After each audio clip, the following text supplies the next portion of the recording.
Qui sont ces hommes qui poursuivent et cherchent Dieu? L'on ne saurait poursuivre une chose qui n'a pas été vue, puisque c'est Dieu l'objet de leur persévérance dans cette course.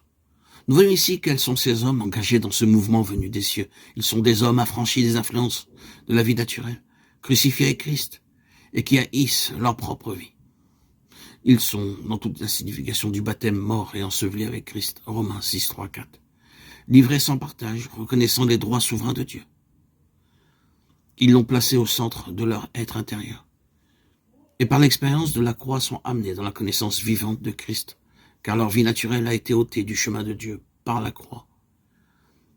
Chercher Dieu résulte à la fois de la place de Christ au centre de notre être et de la croix qui établit sa souveraineté et sa seigneurie. Il faut qu'il soit en vérité le Seigneur pour que nous connaissions expérimentalement l'affranchissement de nous-mêmes.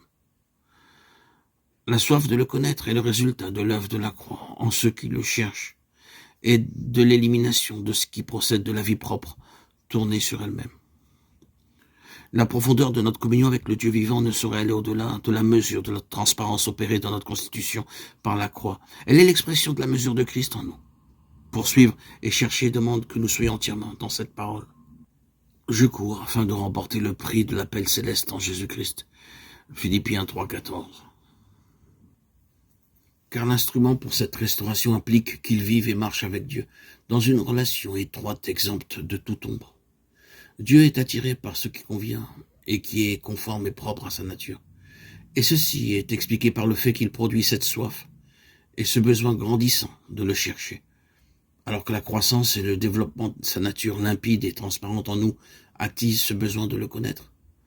Nous ne saurions être engagés dans ce mouvement du ciel à moins que Christ, en qui est incarnée la justice de Dieu dans toute sa signification, ne soit établi tout au centre de nous-mêmes, avec la croix pour établir cette justice. Éliminer l'ancienne création, nous rendre semblables à lui, limpides comme du cristal, et nos pieds semblables à ceux des biches. Habakkuk 3, 19. C'est le triomphe de la résurrection, de l'incorruptibilité sur le mélange. Ces hommes sont appréciés de Dieu. Ils sont ceux que Jean a vus, ayant le nom de l'agneau et le nom de Dieu écrit sur leur front, car ils ont tout laissé. Ils se sont perdus en lui, pour lui. Christ a ses droits assurés en eux, et leur vie est cachée avec Christ en Dieu. Colossiens 3, 3. Portez les regards sur le rocher d'où vous avez été taillés. Portez les regards sur Abraham, votre père, et sur Sarah, qui vous a enfanté. Isaïe 51, 1, 2. La vie est pour Dieu et l'accomplissement de son dessein. L'exemple d'Abraham et de Sarah nous apprend que la vie est pour Dieu, c'est la sienne. L'homme ne peut en disposer.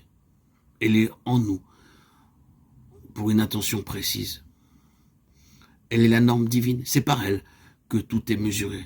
Elle est son étalon de mesure.